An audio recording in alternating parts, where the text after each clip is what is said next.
या आप नाम बताइए कि फलाना आदमी भ्रष्टाचार है, उसका कोई सबूत दीजिए, हम ले देंगे। एसपी इन्वॉल्व हो गए, इतना भारी घोटाला हो रहा है और एक वेग क्वेश्चन है। How is this vague question? I fail to understand. This is not a vague question. We want a specific answer. अध्यक्ष महोदय, स्पेसिफिक आंसर चाहिए नहीं देखिए, मैं समझता हूँ कि अगर आपके पास कोई जानकारी या मुख्यमंत्री जी अश्योर करें, हम 2 दिन में कल बता देंगे सबके नाम, कोई बात नहीं, ठीक है, कल बता देना, आज याद नहीं तो कल बता देना। नहीं, श्योर करता हूँ कि कोई भी नाम विद सब प्रूफ उसी दिन कर देंगे। कल बता दोगे? आप बताइए, ऑफिसर के नाम बताइए, कल बता दो।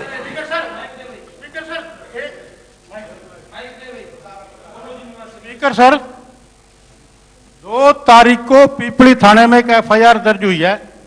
उसमें एसडीएम लाडवा का रीडर, उसका चपरासी, उसका ड्राइवर, 3 नाम और 3-4 पब्लिक के आदमी थे, जो सैकड़ों व्हाट्सएप ग्रुप बना के, और मुलजिम ने मान्य हुआ है कि हमने बहुत गाड़ियां एसडीएम लाडवा को, मंजीत के थ्रू एसडीएम लाडवा को पैसे देके कई सालों से हम ये धंधा कर रहे हैं। 2 तारीख को, लेकिन एसडीएम के खिलाफ कोई कार्रवाई नहीं। इसमें भारतीय जनता पार्टी के लोकल लीडर मिले हुए हैं, उनके खिलाफ कोई कार्रवाई नहीं। सिर्फ कल एसडीएम का तबादला किया गया, उसके खिलाफ एफआईआर क्यों नहीं? उसके खिलाफ, एसडीएम के खिलाफ एफआईआर दर्ज हो रही है, इसमें मुलजिम ने नाम ले रखा है, ये एफआईआर की कॉपी है। इसी का जवाब देता हूं, सुनिए। जब एक ऑफिस में जानकारी मिल गई कि वहां उनका जो पीएन है या उनका पीए है या जो भी कोई वहां कर्मचारी है जो ये गड़बड़ कर रहा है, उसके खिलाफ एफआईआर हुई है, उसने स्टेटमेंट दी हुई है, इस एसडीएम को वहां से बदल दिया गया है केवल इसलिए कि इसकी, अरे सुन तो लो, जब तक सर सुनिए, जब तक सुनिए इसकी इंक्वायरी सर, अरे सुनिए, आखिर तो एक प्रोसेस होती है ना सर, इसकी इंक्वायरी, बैठिए प्लीज। अरे सुनो, मैं बता रहा हूं, अब मैं बता रहा हूं। मैं बता रहा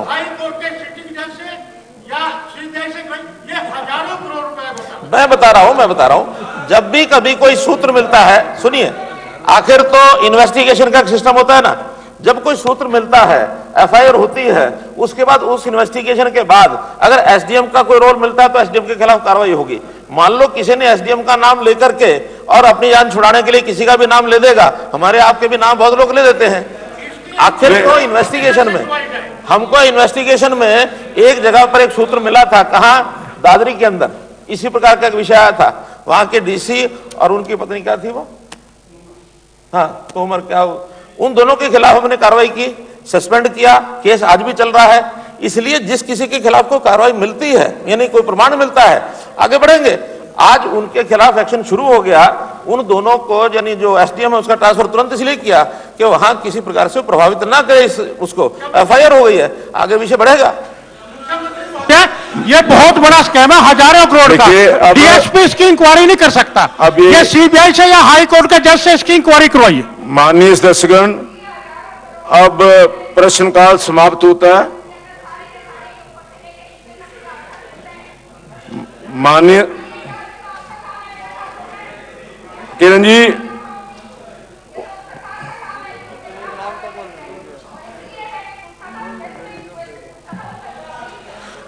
माननीय दर्शकगण, अब प्रश्नकाल समाप्त होता है। माननीय दर्शकगण, मुझे सदन को सूचित करना है कि श्रीमती गीता बुक्कल विधायक जी ने मुझे ईमेल के माध्यम से सूचित किया है कि वह कोविड-19 के उपचार के लिए मेदांता अस्पताल गुरुग्राम में भर्ती हैं, इसलिए वे आज दिनांक 5/11/2020 से शुरू होने वाले सत्र में उपस्थित होने में असमर्थ हैं। हरियाणा, माननीय सदस्यगण, हरियाणा विधानसभा सचिवालय ने संवैधानिक मूल्यों के प्रति जागरूकता लाने और जनप्रतिनिधियों को अपनी गतिविधियों से अवगत करवाने के उद्देश्य से मासिक पत्रिका सदन संदेश का प्रकाशन शुरू किया है। इस पत्रिका में विधानसभा की गतिविधियों के साथ साथ सार्वजनिक एवं सार्वभौमिक महत्व के विषयों पर तथ्यपरक सामग्री उपलब्ध कराई जा रही है। समाज में राजनीति के प्रति सकारात्मक अवधारणा बनाने के लिए इस पत्रिका में अनेक विषय रखे जा रहे हैं। सदन के नियम और परंपराओं पर आधारित लेख भी इस पत्रिका में प्रकाशित हो रहे हैं। इसलिए सभी माननीय सदस्यों से आग्रह है कि वे इस पत्रिका को अभिव्यक्ति के मंच के तौर पर प्रयोग करें। इस माध्यम से वे लेखन कौशल में भी हाथ आजमाएं। उनके द्वारा लिखे गए लेखों को प्रकाशित करने के लिए संपादक मंडल गंभीरतापूर्वक विचार करेगा, क्योंकि माननीय सदस्यों को लेखन के लिए प्रेरित करना भी इस प्रकाशन का उद्देश्य है। तो मेरी आप सभी से निवेदन है कि जो भी सदस्य हमारी सदन संदेश पत्रिका के अंदर कोई लेख भेजना चाहते हैं या पुराने कोई जो ऐसे वाक्य हैं जिनको हमारे सदस्यों को जानना जरूरी है, महत्वपूर्ण है, तो वो जरूर भेजें। दूसरा एक विषय मैं आपके समक्ष रख रहा हूँ। माननीय सदस्यगण, मैंने आपको सूचित करना कि हरियाणा राज्य में आज 163 ऐसे अधिनियम लागू हैं जिनका शीर्षक पंजाब शब्द से शुरू होता है।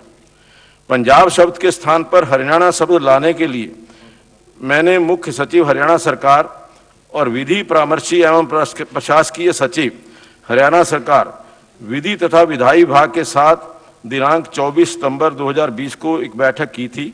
उस बैठक में इस बारे में एक समिति का गठन करने का निर्णय लिया गया।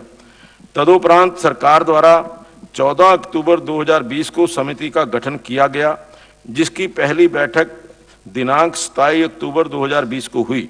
यह समिति 1 माह में अपनी रिपोर्ट मुख्य सचिव हरियाणा सरकार को प्रस्तुत करेगी। इसलिए आगामी सत्र में इस संबंध में सरकार द्वारा एक विधायक लाया जाए, जिसके माध्यम से पंजाब शब्द से शुरू होने वाले सभी अधिनियमों का शीर्षक बदलकर हरियाणा शब्द से किया जाए।